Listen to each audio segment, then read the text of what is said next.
ಪ್ರತಿಪಕ್ಷಗಳ ಸದಸ್ಯರಿಂದ ಗದ್ದಲ ಮುಂದುವರೆದ ಹಿನ್ನೆಲೆಯಲ್ಲಿ ಸಂಸತ್ತಿನ ಉಭಯ ಸದನಗಳಲ್ಲಿ ಮುಂಗಾರು ಅಧಿವೇಶನದ 3ನೇ ದಿನವಾದ ಇಂದು ಕೂಡ ಕಲಾಪಕ್ಕೆ ಅಡ್ಡಿಯಾಯಿತು.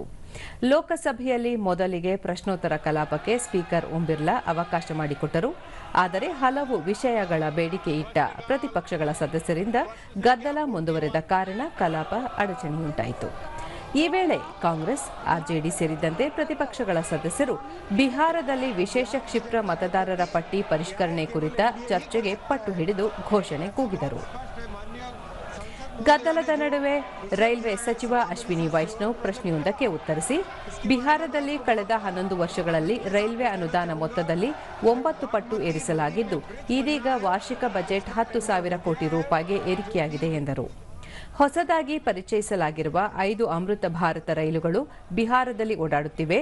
ಇದರಲ್ಲಿ ದರ್ಭಂಗ ಬೆಂಗಳೂರು ರೈಲು ಸಹ ಸೇರಿದೆ. ಸಮಾಜದ ಬಡವರಿಗೂ ಗುಣಮಟ್ಟದ ರೈಲು ಸೇವೆಗಳನ್ನು ಒದಗಿಸುವ ಪ್ರಧಾನಿ ನರೇಂದ್ರ ಮೋದಿ ಅವರ ಒತ್ತಾಸೆಗಳನ್ನು ಈ ರೈಲುಗಳು ಬಿಂಬಿಸುತ್ತವೆ. ಕಡಿಮೆ ದರದಲ್ಲಿ ಉತ್ತಮ ಸೌಲಭ್ಯಗಳನ್ನು ಒದಗಿಸಲು ಅಮೃತ್ ಭಾರತ ರೈಲುಗಳನ್ನು ವಿನ್ಯಾಸಗೊಳಿಸಲಾಗಿದೆ. ಈ ಎಲ್ಲ ರೈಲುಗಳನ್ನು ಇತ್ತೀಚೆಗೆ ಉದ್ಘಾಟಿಸಲಾಗಿದೆ ಎಂದರು. 218 फ्लाईओवर और अंडरपासेस बने. माननीय अध्यक्ष जी, बिहार के प्रति रेलवे का संपूर्ण दायित्व है और बहुत तेजी से उसमें काम कर रहे हैं. दल के लोग हैं. ಪ್ರತಿಪಕ್ಷಗಳ ಸದಸ್ಯರು ಫಲಕಗಳನ್ನು ಹಿಡಿದು ಕಲಾಪಕ್ಕೆ ಅಡ್ಡಿಪಡಿಸುತ್ತಿರುವುದಕ್ಕೆ ಸಭಾಧ್ಯಕ್ಷ ಓಂ ಬಿರ್ಲಾ ತೀವ್ರ ಅಸಮಾಧಾನ ವ್ಯಕ್ತಪಡಿಸಿ, ಸದನದಲ್ಲಿ ಸದಸ್ಯರ ನಡವಳಿಕೆ ಉತ್ತಮವಾಗಿರಬೇಕು, ಜನರ ಸಮಸ್ಯೆಗಳು, ಜನರ ಪರ ಧ್ವನಿಯನ್ನು ಸದನದಲ್ಲಿ ಪ್ರಸ್ತಾಪಿಸಬೇಕು. ಆದರೆ ಕಲಾಪಗಳು ನಡೆಯದೆ ಗದ್ದಲ ಉಂಟು ಮಾಡುತ್ತಿರುವುದನ್ನು ಇಡೀ ದೇಶ ನೋಡುತ್ತಿದೆ.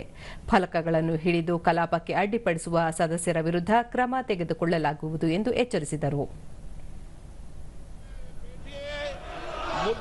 ಗದ್ದಲದ ನಡುವೆ ಕಲಾಪವನ್ನು ಮಧ್ಯಾಹ್ನ 12 ಗಂಟೆಗೆ ಮುಂದೂಡಲಾಯಿತು. हर विषय पर नियम प्रक्रियाओं के तहत आपको चर्चा और संवाद करने का पर्याप्त अवसर दिया जाएगा. माननीय हो आप, माननीय जैसा व्यवहार करो, जाइए अपनी सीट पर. सदन की कार्रवाई आज 12 बजे तक के लिए स्थगित की जाती है. ಬಳಿಕ ಸದನ ಸಮಾವೇಶಗೊಂಡಾಗ ಗ್ರಾಮೀಣಾಭಿವೃದ್ಧಿ ಮತ್ತು ಪಂಚಾಯತ್ ರಾಜ್ ಇಲಾಖೆ ಹಾಗೂ ವಿಜ್ಞಾನ ಮತ್ತು ತಂತ್ರಜ್ಞಾನ ಇಲಾಖೆಗಳಿಗೆ ಸಂಬಂಧಿಸಿದ ಸ್ಥಾಯಿ ಸಮಿತಿ ವರದಿಗಳನ್ನು ಸಂಬಂಧಿಸಿದ ಸಚಿವರು ಮಂಡಿಸಿದರು. हिंदी तथा अंग्रेजी संस्करण प्रस्तुत करता हूं. संबंधित स्थायी समिति का 11वां और 12वां The status of implementation of recommendations. ಗದ್ದಲದ ನಡುವೆ ಕ್ರೀಡಾ ಮತ್ತು ಯುವಜನ ವ್ಯವಹಾರಗಳ ಸಚಿವ ಮನ್ಸುಖ್ ಮಾಂಡವೀಯ ರಾಷ್ಟ್ರೀಯ ಕ್ರೀಡಾ ಆಡಳಿತ ನಿರ್ವಹಣೆ ಮಸೂದೆ 2025 ಹಾಗೂ ರಾಷ್ಟ್ರೀಯ ಉದ್ದೀಪನ ಮದ್ದು ಸೇವನೆ ನಿಷೇಧ ತಿದ್ದುಪಡಿ ಮಸೂದೆ 2025 ಮಂಡಿಸಿದರು. विधेयक को पूरा स्थापित करने की अनुमति प्रदान की जाए. जो सदस्य इसके पक्ष में है वो हाँ कहे. ಪ್ರತಿಪಕ್ಷಗಳ ಸದಸ್ಯರು ಗದ್ದಲ ಮುಂದುವರೆಸಿದ್ದರಿಂದ ಸ್ಪೀಕರ್ ಸ್ಥಾನದಲ್ಲಿದ್ದ ಸಂಧ್ಯಾ ರೈ ಅವರು ಕಲಾಪವನ್ನು ಮಧ್ಯಾಹ್ನ 2 ಗಂಟೆಗೆ ಮುಂದೂಡಿದರು. ये ठीक नहीं है. मैं आप सबसे आग्रह करती हूँ कि सब आप सदन को चलने दें. सरकार आपके विषयों पर चर्चा करना चाहती है. माननीय सदस्यगण, ये आप सबका आचरण ठीक नहीं है.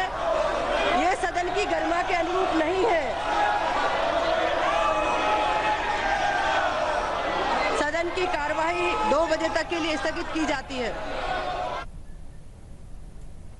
ಮಧ್ಯಾಹ್ನ ಸದನ ಸಮಾವೇಶಗೊಂಡಾಗ ಸಭಾಧ್ಯಕ್ಷ ಸ್ಥಾನದಲ್ಲಿದ್ದ ಕೃಷ್ಣ ಪ್ರಸಾದ್ ತೆನಗಟ್ಟಿ ಅವರು ಗೋವಾ ಪರಿಶಿಷ್ಟ ಪಂಗಡಗಳಿಗೆ ಸಂಬಂಧಿಸಿದ ಮಸೂದೆ ಮಂಡನೆಗೆ ಅವಕಾಶ ನೀಡಿದರು. ಈ ವೇಳೆ ಪ್ರತಿಪಕ್ಷಗಳ ಸದಸ್ಯರು ಕಲಾಪಕ್ಕೆ ತೀವ್ರ ಅಡ್ಡಿಪಡಿಸಿದ್ದರಿಂದ ಅಸಮಾಧಾನಗೊಂಡ ತೆನೆಟ್ಟಿ ಅವರು ಸದಸ್ಯರನ್ನು ಸಮಾಧಾನಪಡಿಸಲು ಪದೇ ಪದೇ ವಿನಂತಿಸಿದ್ದರು. ಮಹತ್ವದ ಮಸೂದೆ ಬಗ್ಗೆ ಚರ್ಚೆಗೆ ಸಹಕರಿಸಬೇಕು ಎಂದರು. With respect to the scheduled tribes history of Goa, आज हम गोवा 11 बजे तक स्थगित की जाती है.